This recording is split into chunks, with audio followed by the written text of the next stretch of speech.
Cat.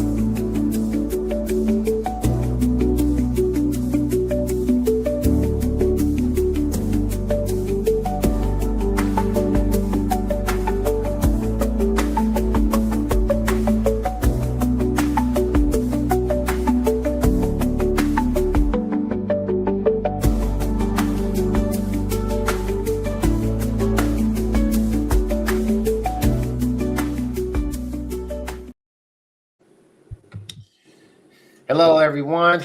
I got my buddy RJ and Brian Sewell here with Guild Mortgage. RJ's with American Family. How y'all doing? Good to be back with y'all every week. We got a special guest coming on. We may have to jump on and jump off to get him on. Marquise, he's an amazing agent. He's going to share a lot of good knowledge. Here, 1 second, jump in on the link. I'll let you. Okay, cool. So I hope everyone is having a good day. Today's Wednesday. Man, I feel like we've been in this thing for a while. The real estate market is heating up. I'm starting to see a lot of activities, and it usually does that around right after the Super Bowl. And I can't wait to share and wait to have Marquise, for that matter, share with you guys just what's going on, just from a real estate standpoint. But RJ, how you doing, boss? Man, I'm good. Really excited. The weather is today was sunny for one. It was warmer temperatures, warmer than usual this time of year, and that's always a great combination. And is a very productive day. So I'm feeling really good, man. How about you? I'm good. I'm energized. This is like I said, we're the weather is breaking. It does put a little.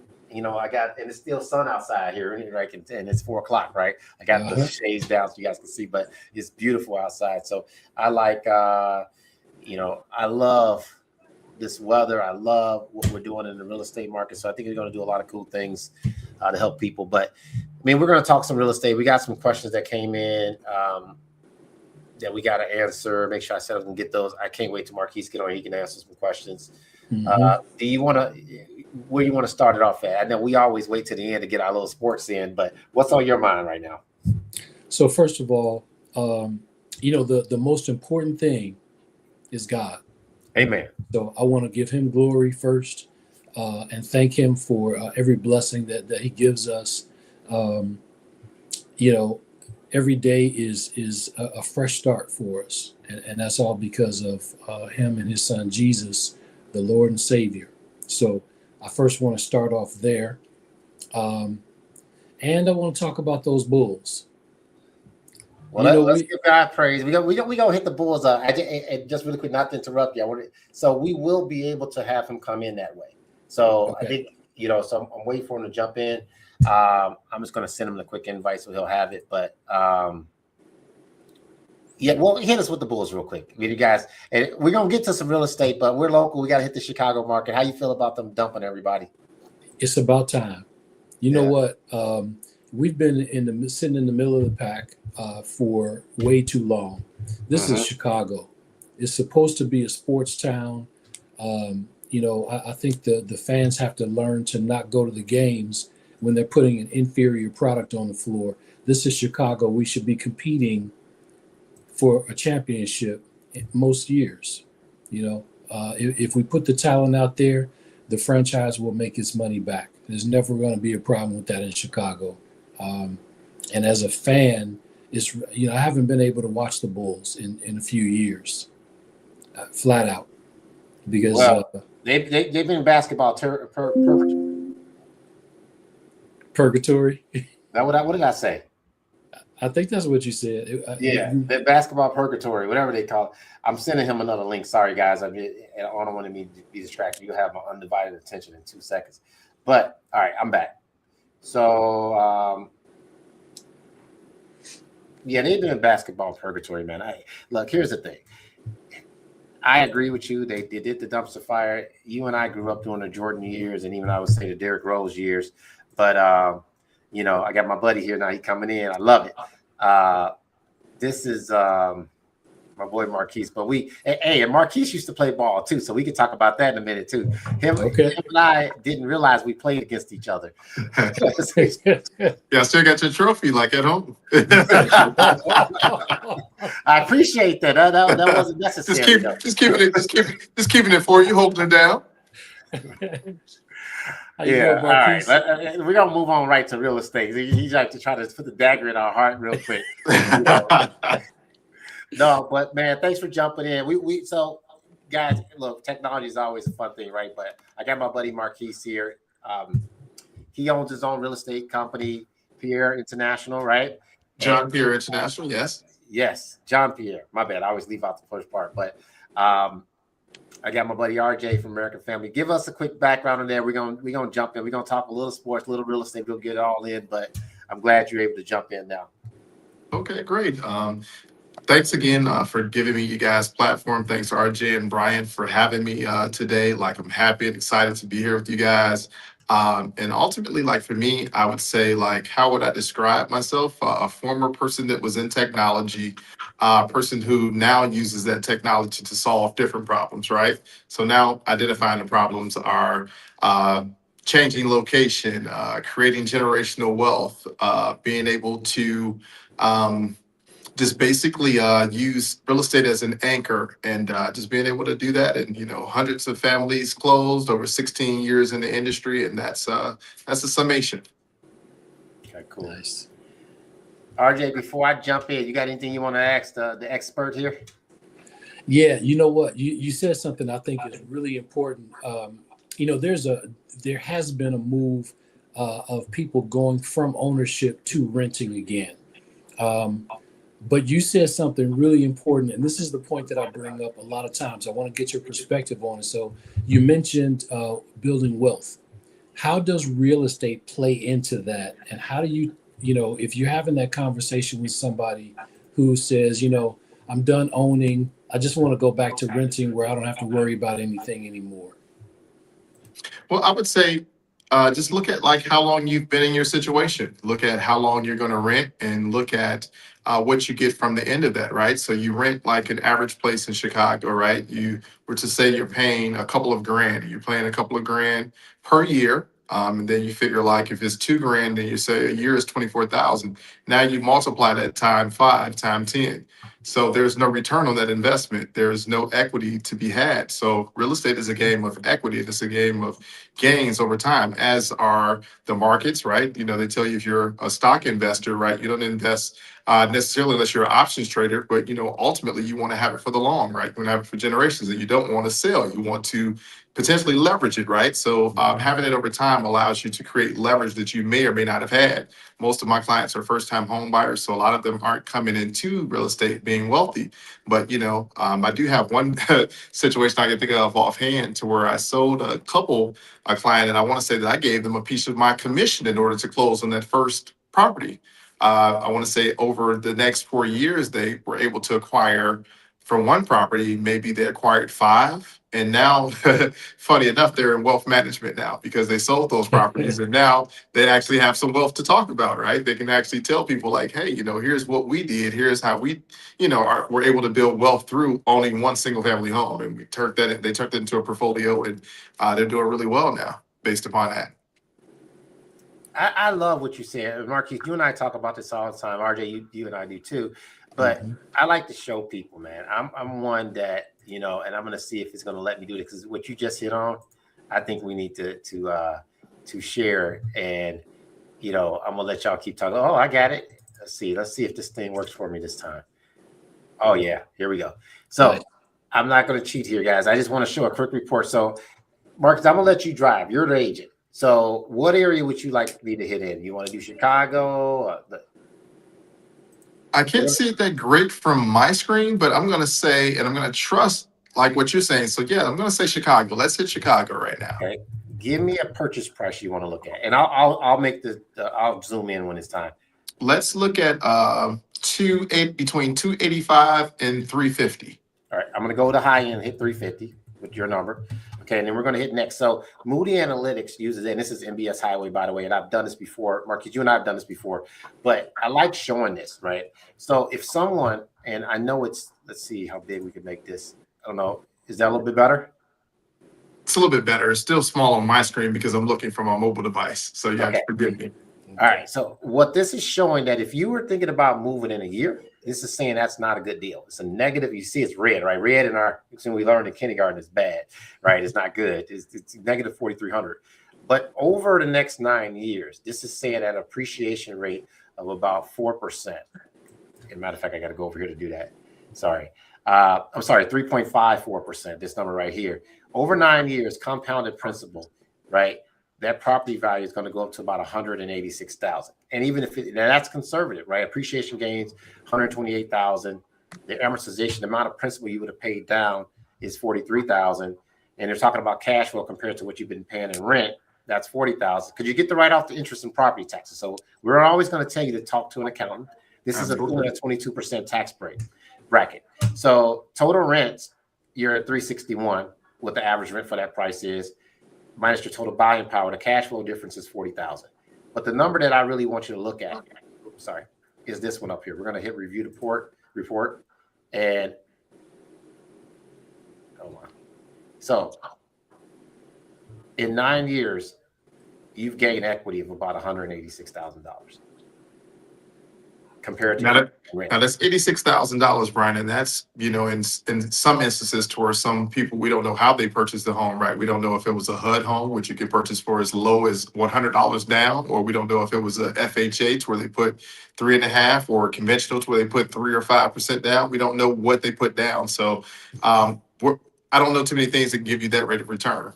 And it's solid, right? It's something that's tangible, it's something that's physical, something that's there. Yeah, and that's the thing. You got to get in the game, right? Because if you don't, like you just talked about somebody being to buy other properties. We've seen that so many times. Every last one of us on here owns a home, and we've been able to benefit from those values of homes going up, long term. So when you think about that, man, RJ, and I know I'm getting off a little bit. That point of I'm just going to rent, I'm just going to wait. The cost of waiting, even a year or two. Again, I'm not saying be irresponsible and buy when you're not ready, but the cost of waiting is significantly detrimental in some cases compared to buying, if you can't afford it, especially if you're paying high rents. Yeah, and there's no really way to kind of avoid that now. Like, it used to be a thing to where, you had pockets and areas in which, and, I have like a lot of people reaching out and they're like, okay, well, what about the private owner? I said, well, the private owner has that mortgage as well, and so they want to make sure that they're able to keep up with the market rate, things that, are a little bit out of their control, the municipalities, some of those areas that have and yield higher taxes. So I don't necessarily see a situation in which rents will ever tumble, right? Rents aren't going backwards. And so I hear a lot of people saying, okay, well, they're waiting for a crash. And I said, well, if you're waiting for 2008, like you have to go back in time to 2008. But even though we don't talk about that, but the people that purchased that had that loss in 08, they've recovered. Absolutely. They recovered. I mean, it wasn't benefit. I mean, look, it was a tough market we couldn't predict, right? A lot of people out of work. I closed my company down back then. So you couldn't predict that. But let me ask you another question. And I like to poke at you a little bit. What are you seeing right now? Is it a buyer's market or a seller's market? What if somebody asks you something like that? I would say it's a buyer's market because, and it's about supply and demand, right? Because we have a lot more buyers than we actually have inventory that's available. So when there's a buyer's market, then within there, it does become a little bit tougher from the standpoint of like the actual inventory that's available. So I would say you have a lot less properties that are, what's the word I'm looking for, that are updated. You have a lot of people that have a lot of buying power. So I wouldn't say that it's quite a seller's market. It's not to the level that it was in maybe 2020, 2021, where I see a lot of people paying $30,000, $40,000 over an ag's price, not in the Chicagoland market. I think that's a possibility in some other markets, but like within Chicagoland in particular, I would say it's a strong buyer's market. Buyers are able to negotiate closing cost credit. I got an offer today and I looked at it and I said, I had to look at it a couple of times. Said, wow, they asked for everything, and they're like, hey, I said, well, what are you guys bringing to the table? Like, because they Hmm. asked us for everything they could think of. And, so that was actually the call that kind of kept me a little bit later because just trying to like look over it and kind of talk with the actual seller about that. But yeah, so I would say like, a lot more buyers have a lot more power and control currently. Cool. Yeah. See, he wasn't late on purpose. He was late making moves. I'm Right. trying. Yeah. So, RJ, you want to add anything to that? So, I was thinking back when you showed the calculation and you showed the net difference between renting and owning. So roughly 186,000. So even if people are talking, well, what if I have to make a major repair? You're still coming out on top. You know, It happens. I mean, look, it does. look. I'm sure on my personal, but I built a house like 11 years ago, and I think I shared this with you, RJ. Maybe I shared it on the show. It's not well, to our fault. We have two furnaces. Don't start. I want to hear your mouth because I'll get you. And one of them went out a couple weeks, 3 weeks ago, so we had to write a nice little check. The furnaces aren't cheap, but we have reserves for that. But life happens. But I wouldn't trade that for the world for what I paid 11 years ago and what the house is worth now. It almost doubled pretty much. It did pretty much double. So, but I wouldn't get that if I didn't get in the game. Yeah. And so one of the things too that I think is really important is, when you talk about renting and Marquise, you said it, there's no equity. It's kind of like a black hole, right? You're just tossing that money in every single month and you're getting nothing back except for a place to lay your head. As you build that equity, it can launch you. And you used a great example. It launched your one client into 5 more rentals or 5 more properties, right? And from there, they were able to launch into a whole nother business. So equity is so powerful, and you get to dictate how you use it. So I don't know, every time I run into somebody that thinks rent versus buy, I just, my mind floods with opportunity. I just love it. Gentlemen, do you want me to show one more thing on that screen? You just made me think of something. Is it okay to show real quick? We don't have to stay on this topic for long. I want to it's what you said with the rent piece. And Marquise, you were talking about, they were paying $2,400 a month. And I think that's low end on some stuff, right? So let me share one more thing in the same file. I didn't close it out yet, but RJ, you just made me think about that. In this screen, so, and I wasn't even putting that into the calculation, but this is a big part of it.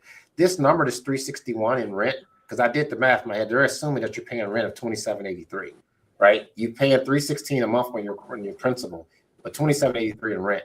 The thing about that is rents are going up on an average in Cook County at 4.156%.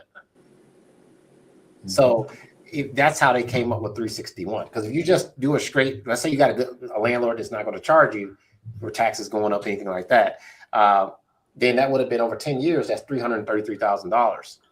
361 that's just getting thrown away. And so often, because we just see the amount we're pushing out, we don't look at the big number. What are your thoughts on that? Either one of you guys can take that. Marquise, go ahead if you got some thoughts right away. Sure. I would say one of the biggest things I think is that when I look at that, I look at like the rate of the rental growth is higher than even the rate of return for the actual person that's owning a property over that. So you figure over time, will it outpace the actual market? So I would say like, you want to get in and be on the other side of that coin. You don't want to be on the consumer end of that deal. You want to be on the end of the deal to where you're actually in control. It's where you have some ownership, so that like, if you do want to have the leverage and you do want to say, hey, this isn't your forever home. I've had clients now, in my 16 years to where I've sold them multiple homes. Hey, I have one client in particular. She's an anomaly. I would say that I've done like maybe 4 transactions for her within a decade. Like, she's Wow. like every couple of years or so, she's like, hey, you know what? I like this, but she has equity in them. She does a great job. We get together, we come up with a game plan, and we talk about what the goals were and what they are. And, she's been able to navigate it really well. Like, she's never left anything on the table, does really great deals. The properties are always pristine and she's always able to move them on. But just looking at that, it's kind of scary almost. And I know that there's a topic in a lot of other states. California is one I can think of in hand, to where like they do have, I believe, rent controls that they put into place.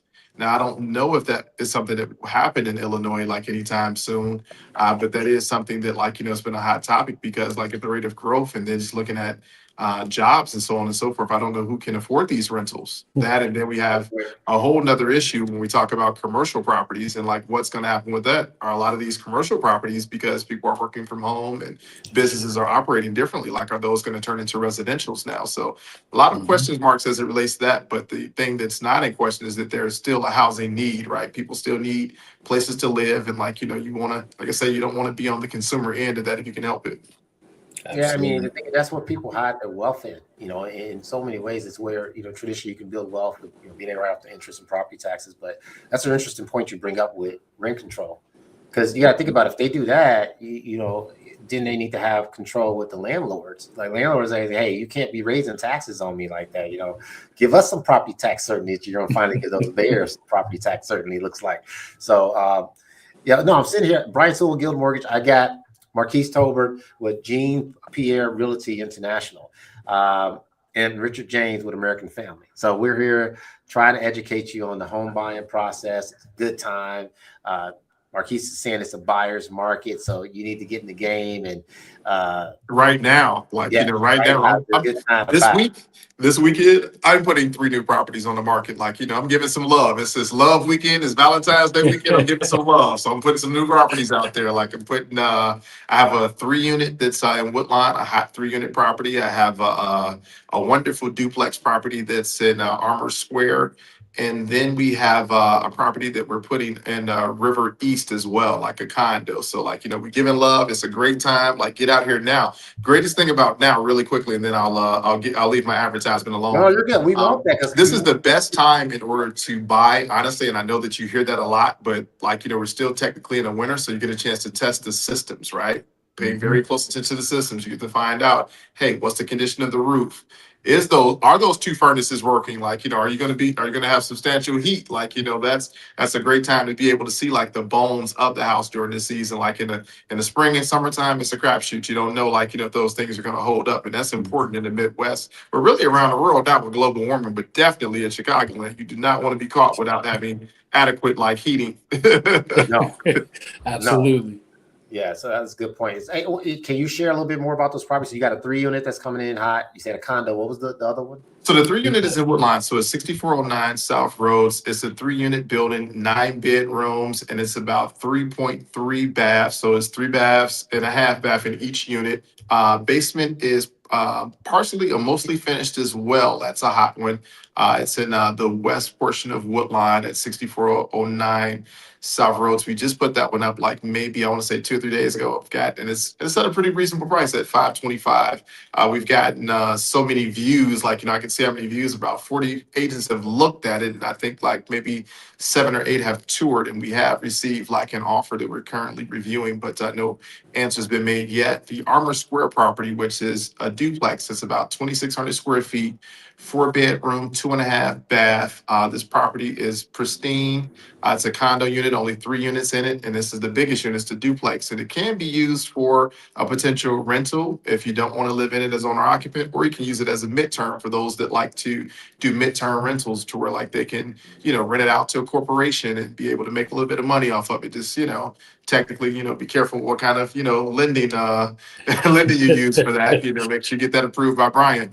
But yeah, but yeah, that one. Well, we And can DSCR it. It's ways we talk about Airbnb. We can DSCR the loan. We can do that. I didn't say any names of any companies. I said midterm rentals. I'm going to stay away from that. I mean, you can do as you must. And then also, like, we have the condo. So the condo in East River, that's going to be 400 East Randolph, right? So a very highly sought out area right off of the Chicago River. Great views. It's a condo that's been recently updated. It's a studio condo, so it's more for the person who wants the cityscapes, wants to get like I think it has an east facing view. Very beautiful condo. We'll be putting that up this weekend as well.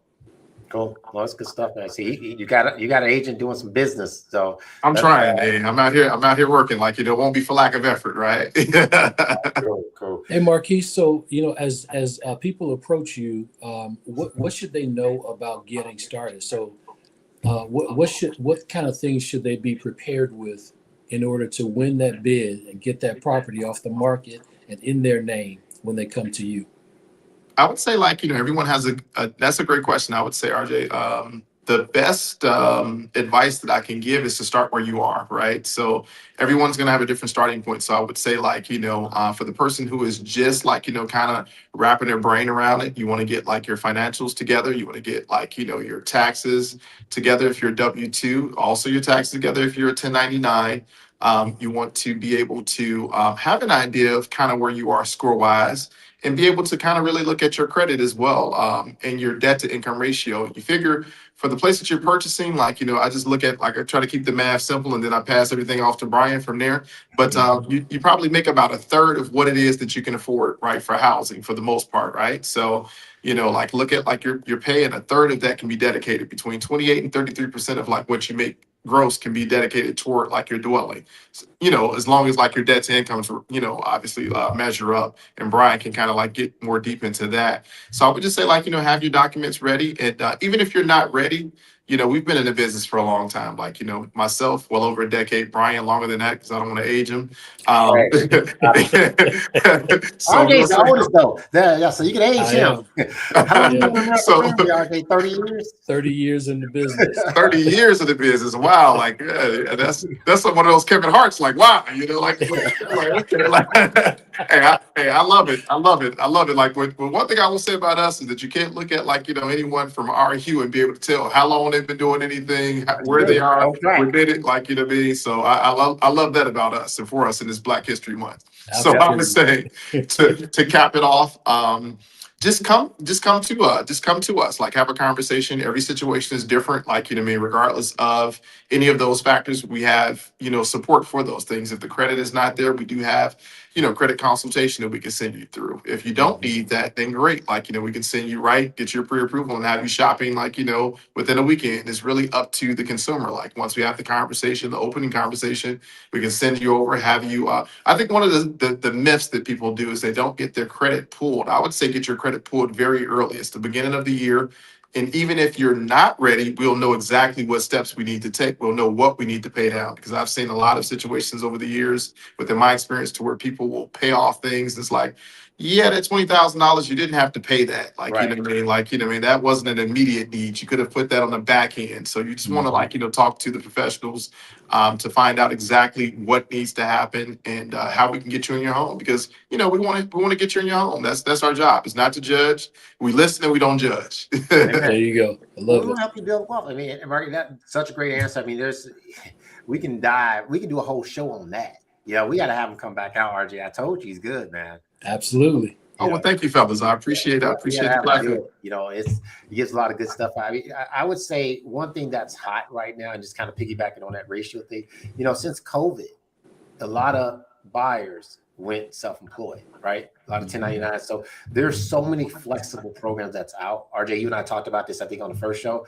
that you definitely want to talk to us and see, because you may not have to go that route. We may have some avenues where if you got a little money to put down, there's so many programs. I mean, we've got expanded products at Guild that it's like 10 products we can use that's for self-employed borrowers and get creative, whether it's a 1099, DSCR, all that stuff. So I'm not going to break down all the acronyms. We can dive in. I want to give you something to call us for. I'll give you some information. But no, that's you give us some good nuggets. Again, we got Marquise here, amazing realtor. I got RJ, insurance, and obviously I'm with Guild. If you guys have questions, let us know. We're going to stay on a couple of minutes extra. If you guys are good, I know we're scheduled to get off at 4:30. I just want to make sure that we at least get a couple more minutes from Marquise. I get to still him away, and and look, we'll take 2 or 3 minutes, I guess, to talk sports like we normally do before the end, because I know all of us love sports. So Marquise had to talk crap about that trophy and stuff. Like, I don't like that. All right, go.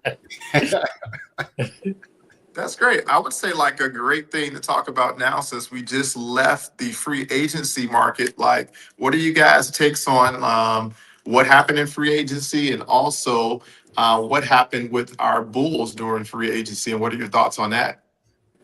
RJ started talking about it. You hit it up, RJ. All right. So Brian and I bonded. We met and bonded over basketball. We've watched a lot of Bulls games, some together, some been to some together.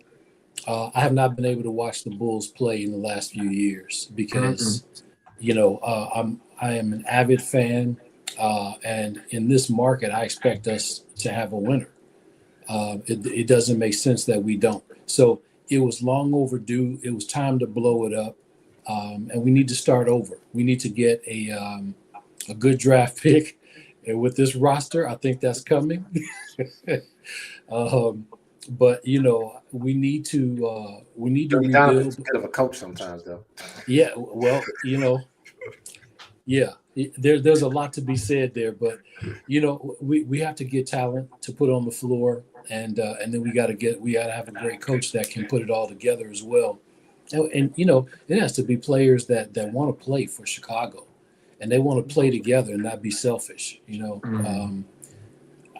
I can go on and on about that, but it's about time we blew it up and started to move down a different path to winning. Absolutely. I couldn't agree with you more on that. Like those were great poignant points. I think for myself as a fan, I think that as a fan, I don't necessarily love the product. I went to a couple of games. I went to a couple of games, like probably the last month. I've probably been to about maybe 3 games, and I can't say that there was a winning attitude and personality out there. And I think a lot of that is hinged upon uncertainty, right? People not knowing if they're going to be with the team. And then when I look at it as a business owner, and I say to myself that the United Center isn't owned by Reinsdorf, and he doesn't make money off of hot dogs, off of beers, so on and so forth. So, is it advantageous for him to put a winner out there when, the season tickets are sold out for X amount of years based upon the previous stock that was put out there? So, I mean, I think from a business standpoint, like I get it. As a fan, I can't stand it. Brian, I'll let you finish off. Well, I mean, you guys got a lot there, and I guess I'll take a couple of minutes. We have the show, and I don't have to kick us out. Uh, So I went to a lot of Bears games. Like, why are you bringing up the Bears? So I probably went to it. And I had to think about it. Like, damn, it was like, sorry, RJ. RJ don't cuss. Like, that's another story in there. I caught him one time. Though. We're gonna bring that up next week. I caught him. He's a real mild mannered man, but we were playing basketball. He got out of line. But anyway, so no, so I went to probably, I don't know, 5, 6 Bears games, and had a blast, man. It was fun. And my brother, he wanted to go to a Bulls game. This is probably, I think, in December. And we went to the game. And I'm not the guy that get on my phone while I watch the game. We had really good seats. We were like on the first level. Mm-hmm. And I promise you, it was against Milwaukee because Giannis was playing. That's when Giannis and Kobe got into it. And I'm literally looking at my phone half the time. When I'm at the Bears game, I'm all in. I'm like, hey, let's switch to the fourth quarter area. But I think that, they've been missing star talent since Derrick Rose left. Got traded. And in basketball, one player can make a big difference. And Absolutely. It's not about one player, but the Bulls have been kind of scratching this little fence for the longest. So you're right about the winning, but I do know Ryan Steele's like money. And when the Bulls win, more money comes in, and it affects the bottom line. So, we'll see. The NBA is different now, though, guys. I mean, it is. It is very much so. It's different. Marquis, you and I have talked about it. It's not the same when we grew up. RJ, you grew up when Bird and Magic. hey, look, I'll tell you this. When I first started watching the Bulls, we had Artis Gilmore, Mickey Johnson, Scott May, and Norm Van Leer on the roster. Oh, I remember Norm Van Leer. That's the guy that did the show with Kenny Gill in there. I remember Norm. I didn't see him play, but I saw him play. Well, I don't remember back that far. I remember meeting Bob Love. Actually, my boy that I go to the games with, Jamil, my boy Jamil, which he's a big dog in commercial construction here, and so he's a season ticket holder. He's like, hey man, let's go check out some games. So I go and check him out. We have really good seats as well.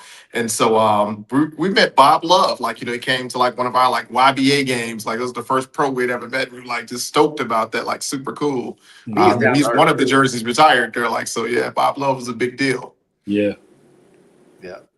It's different, man. It's definitely different. I mean, I think they'll do better. We'll see.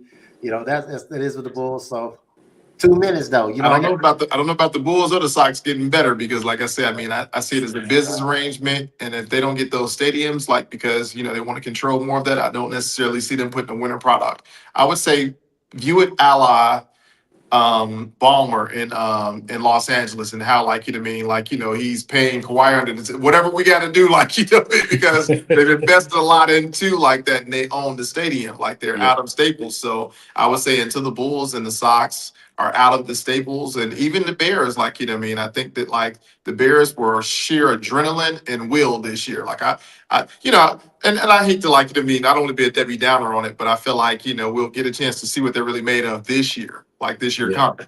Absolutely. I'm adding 3 more minutes onto the show because I have okay. that argument. Listen, the Bears, I mean, and this might be hard talking. I think they're probably going to win. And I'm going to say it. I think they're going to win about 3 Super Bowls. I think Caleb is that good, and I think Ben is that good. Now, you got to think. A lot of people say we're going to regress because we're not going to get all those turnovers. But I think if you get pressure, you get some defensive help on that line, we don't have to depend on our corners to cover that long. So I think if you get some pressure, get us a left tackle, because we don't need a left tackle. But I do think in year 2, we saw a big jump. Caleb wanted to be coach. I think the sky's the limit. What did Michael Jordan say? He messed it up. The roof is the limit. The sky's the limit. Whatever he said.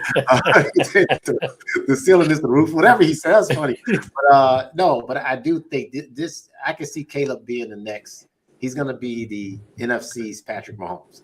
I think that dude is that good. Now, again, he's got to turn it on in the first half, right? Yes. He's got good coaching. But I think that the Bears, when have we ever said the Bears have weapons on offense? Can I add to this, though? I mean, I think that he has, like, nerves of steel, but I think that we need route runners that don't quit on the route. Thank you.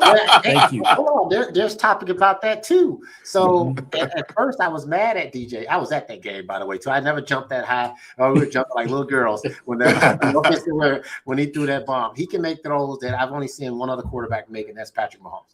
Like he's that good. I don't think there's another quarterback in the league. Maybe Aaron Rodgers in his heyday.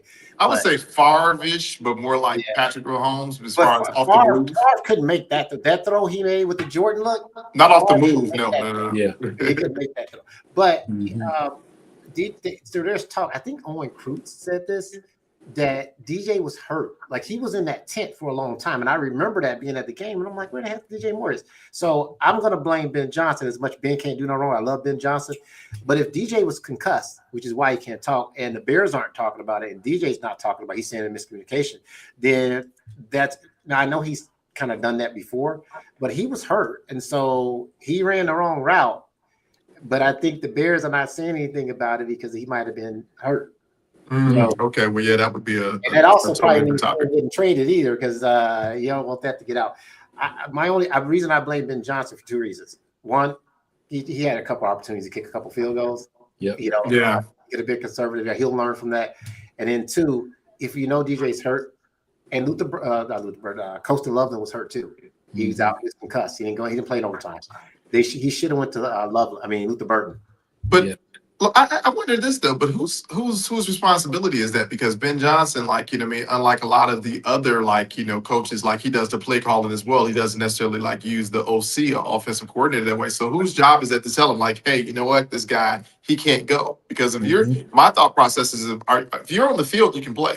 Right. That's true. But they said he can, and this is again, I don't know how Owen Krutz seems to be in depth. I mean, he's in the know-all. Sure. They said DJ kept saying my knee, my knee, my knee. So he was trying to get them to focus on his knee instead of his head. Right. So, the thought is he had a concussion. No one knows it, but I actually think the best receiver on that team is Luther Burton. And sure. So I think Coastal Loveland. So they're going to probably have to restructure that DJ Moore contract. I think it's a $20-some million hit, $26 million, something like this, some ridiculous number. But I think if you get a left tackle and he'll be year 2 in the offense, man, I've never been this excited about a Bears quarterback. I've gone with it, but just look, this dude.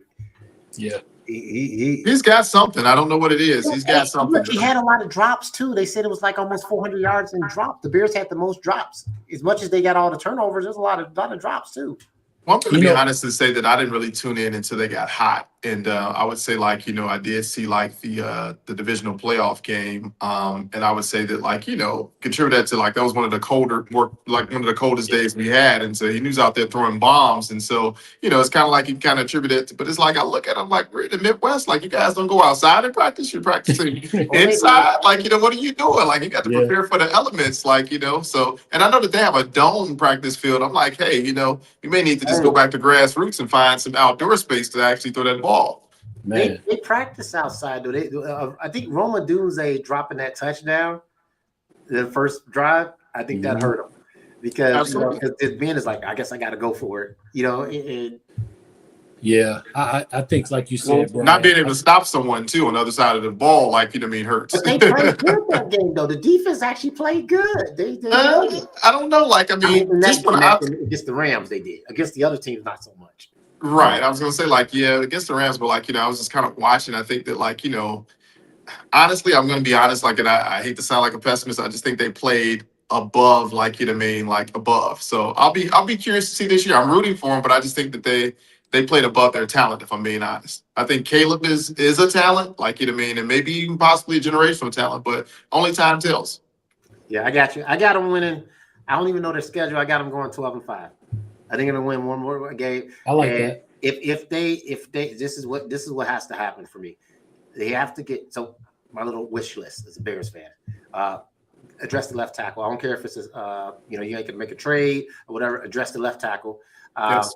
The other thing they need to do is address the defense. Right, get pass rush. I don't really necessarily want them to trade for Cosby. 2 players. You get an edge rusher. And you get a run stopper up the middle. I think that'll change the whole complexion of the defense. When you have your linebackers and your secondary making most of the tackles on the field, especially on a run, that tells you all you need to know about that front four. Yeah. Right now, Montez Sweat he's pretty much by himself, which is why he gets paid like he's Max Crosby though. But he's you got to consider every play he draws a double and triple team. Every play.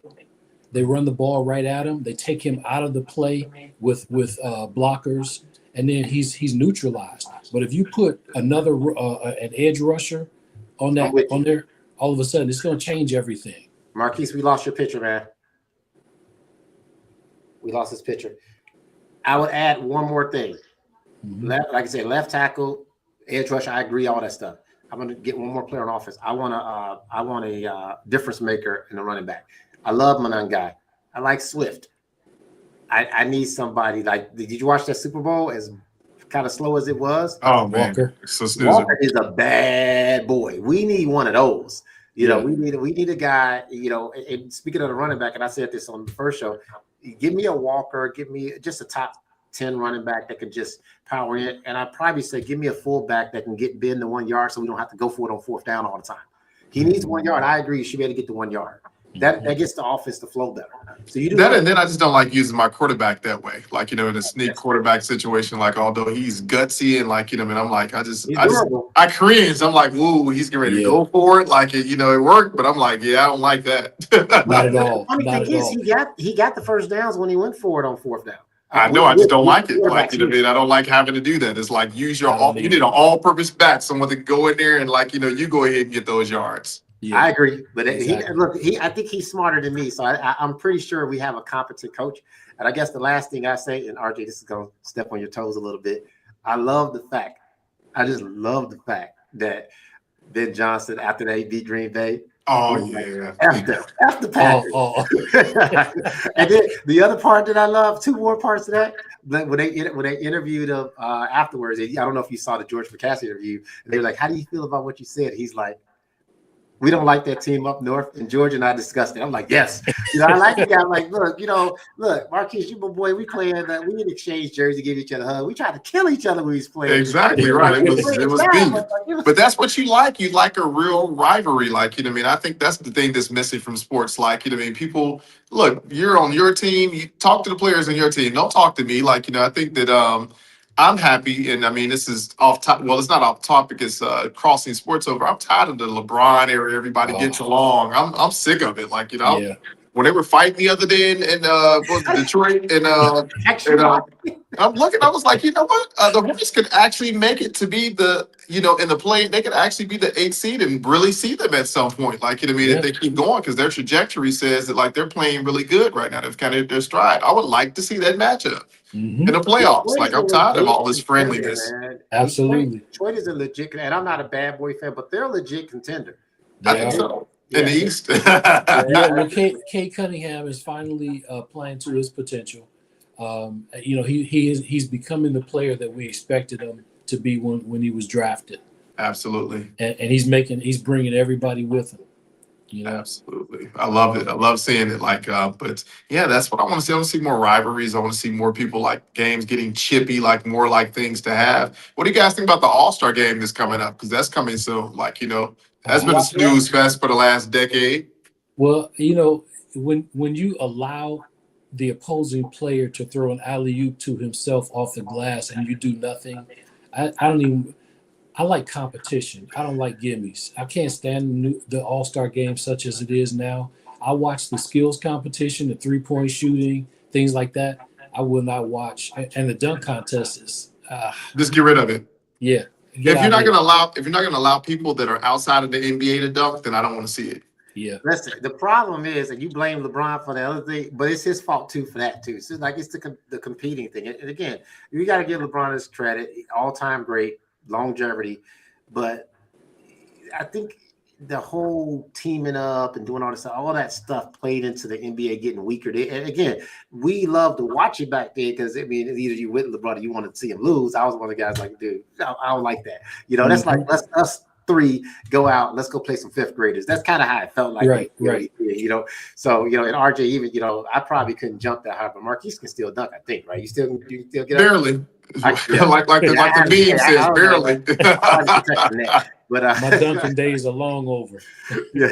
So, but no, just compete, man. And again, there's a little bit of balance now, but we'll see. I mean, you got to get more guys in there. And I mean, MJ said it best when it was an interview on Oprah. He said when guys get paid off their potential, something like that, right? Then the league's going to change. And we're kind of seeing, I mean, back in the day when we watched, and it was a lot of money, we were watching all these guys. Every guy's getting paid $4 or $5 million a year. Now they're getting paid 40, 50. Well, that's before they even step on the court. Chuck Daly said it best, though. I think that Chuck Daly, the great Chuck Daly, said that it's not what he said this about Derek Coleman's contract. I want to say in the 90s. Derek Coleman, I think, left, or he was playing for New Jersey. I don't know if he left New Jersey, but he said, and he made I think it was the first one they made like a $60 million contract. I'm not sure over how many years, but he said it's not what you're worth, it's what you can negotiate. And so these guys are like really good at negotiating like your deals. And I say, get your money, but it has to be like a love for the game. I think that that's what's really missing. You just hit it right there. It's the love for the game. Like they don't love the game. I think it's something that very few players. Honestly, my favorite player to watch is Anthony Edwards because he's kind of a throwback kind of guy. It's like he wants to be that guy. When he wants to play. When he wants to. Sometimes he don't want to play. Really? I haven't observed that. Like most times I've seen Ant on the court. When he decides to go, the dude's probably the best player in the league. When he decides, I think he gets up like most players. He gets up depending on who's on the other side. Yeah, but if he turns it on, like he got a little Jordan in him. Like I'm loving what I'm seeing when they play the Thunder. When he sees SGA on the other side, he's like, "Oh, this is the guy. This is your king. Okay, let me show you something." Right. I got him. Right. He does get up for that matchup. He does indeed. That's that old school. You got him, and then SGA. I mean, you got.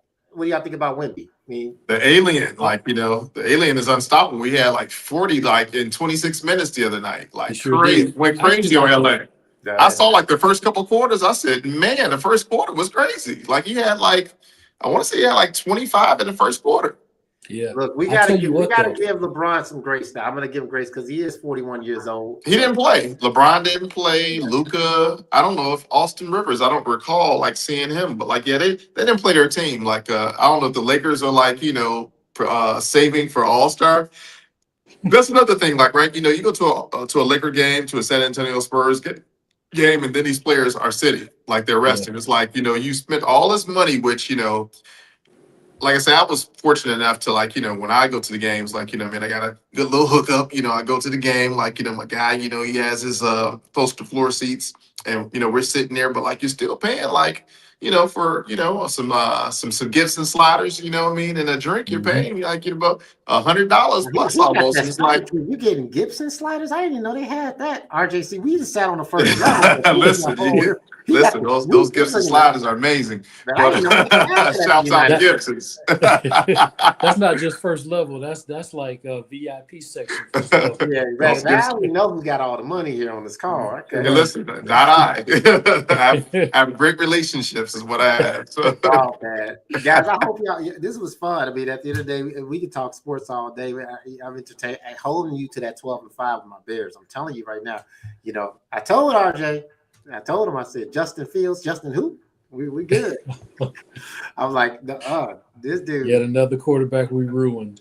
Man, why you doing? You try to bait me? Look, we don't have time. We did not ruin him. He didn't have help. Justin Fields was not going to be Caleb Williams, but he is also never going to be what he could have been. Okay. Because he played for the Bears for the first 3 years, and we did him wrong. I would agree. I don't think he was given really the tools and the opportunity, and he was kind of pushed out there to play. Yeah. Most players, like, that are, high draft picks, like, they're an understudy of someone, like they get a chance. Like Aaron Rodgers didn't play his first year or so, like, first three, right? He was underneath. And so, like, when he did come into the game, he was ready. He had already, he got a chance to watch Brett Favre, although, I have my personal feelings about him, like, but he did get a chance to sit and observe a little bit. So yeah. He had his. I mean, I like Justin, man. It just, like Caleb, he held the ball too long this first year. And I think that I feel like they all do that though, right? Like, don't they all kind of do that? Like, because I think it's the game speed, like, going from college to the pros and being able to like really get the ball like off, because these guys are bigger, they're faster, they're stronger. Like, so you have to like kind of start most of them out in the shotgun because they have a chance. You can't put them under center and just say go, like it's too fast. Right. But he didn't do that in college. He didn't do it at Ohio State. But when he takes off, woof. Yeah, you want to catch blur. I would bring him back for gimmick plays, though. I would. He could be a backup quarterback. Why not? Well, like almost. I thought you were thinking more like a wildcat situation. Like, no, I mean, you bring him in because Ben like to do that crazy stuff sometimes. Anyway, he'll put Caleb out on the end. I'm like, all right, fine. I guarantee you, Justin will get you 1 yard. He'll you know what? 1 yard. He may as well come to a situation like that because. At this point, I don't think there's a team that's really going to want him as a starter. As the number one, yeah. I agree. Yeah. He could probably get better under Ben Johnson. Honestly, he would. I think he absolutely would. Yeah, he'll get better on the Ben Johnson, but he could be a good backup, and then you can run him for gimmick plays like that. He would get. I think because the game is like, look at how, not to keep going back to this, how different that Caleb looks from Europe with last year. And now with Matt Eberflus and Ben Johnson, and when he talks, it's like him or not, Thibodeau, right? Mm-hmm. But everybody knew when you heard Derrick Rose talk, it sounded like Thibodeau. Still defense, right? He always yelling the scream, right? Well, when you hear Caleb talk, he sounds like Ben Johnson. First thing he said at the end of his press, he said, "Yeah, I'm going to work on my footwork and work on my accuracy." Like everything, when he talks, you hear him out the game. It seems like, God, I mean, you should just bring them both out at the same time. But that's good. A good player and a good coach, they take on the personality of the coach and it flows through. And now this is his team, man. He's taking on leadership. He's getting in everybody's butt. See, I use butt, RJ. I ain't cussing. Hey, Marquise, remind me to tell you the story. We were out playing basketball. Well, man, I'm going to tell it real quick. Well, man, I've never seen RJ upset. We used to play ball all the time. We had a little church league. This brother, he started going. I promise you, I heard him say some cuss words. I'm like, RJ, it wasn't me. It was the other dude. He was getting mad. Man. He flat off the chain. Look how well better. I was like, look at RJ, because usually I'm the one that get upset. You know, I was cool. I'm like, nope, I'm good. Hey, listen, competitiveness will bring the beast out of least expecting people. Like, competitive things like sports. Man, I didn't say a word. I was just looking at RJ. I told his wife, I'm like, Cheryl, you need to get that, brother. Marquise, I'm gonna give you the true story. Okay. We were at a church. We were at a church. The dude was cussing. I was like, dude, calm down, man. I said, we in a church. And he was like, he kept cussing. Then said, you if they give me the ball, I'm gonna show you. I was like, Okay, back. okay, go and get the ball. And if you threaten me on, with your offense, I'm gonna threaten you with my defense. I take it personally if somebody scores on me. Brian will tell you that, man. I Hey, lock listen, down on defense. I know another great that says that they took it personally. Like, so I see where you're going with that. Like, Yeah, but it was him that was cussing. I was trying to get him to stop. Brian thought it was me. He didn't say it that calmly either. He didn't say, Oh, it wasn't that I got calm. you. No, none of that. It wasn't that calm. That's the first time I saw him lose his cool though. It was good. We've been knowing each other for 20-some years. So it was fun. That was a good time. I like to bring up that story every once in a while because he make it sound like he's a good Christian. He ain't do anything, but no. It was pretty bad. Oh man. This is fun, y'all. We got to do it again. And I apologize for keeping y'all over. This was it's cool to great go down. conversation. Thank you all again for having me. I appreciate the platform and the time. The people can reach me at Marquis the Broker. Marquis the Broker on Instagram, Marquis Tobert on TikTok, Marquis Tobert on Facebook. I'm everywhere you can find me, www.johnpierre, Jean Pierre.realty.com. Cool. Hope y'all got that. You can rewind it. RJ, if they want an insurance quote, what's the best way to get a hold of you? The very best way to reach me is rjames1@amfam.com. Short for American Family Insurance. Reach out to me. Email, man. Good. Even if you don't become a customer, you're going to walk away as a better consumer. Yep. He'll educate you for sure. All right, guys. This was fun. We'll be back next week. Marquise, we're going live, I think, next week next Wednesday, right? Yeah. I know we got something going on. So we'll be back next week twice. So you guys have a great week and let's do some business. Absolutely. Thank you again. Take care. Take care.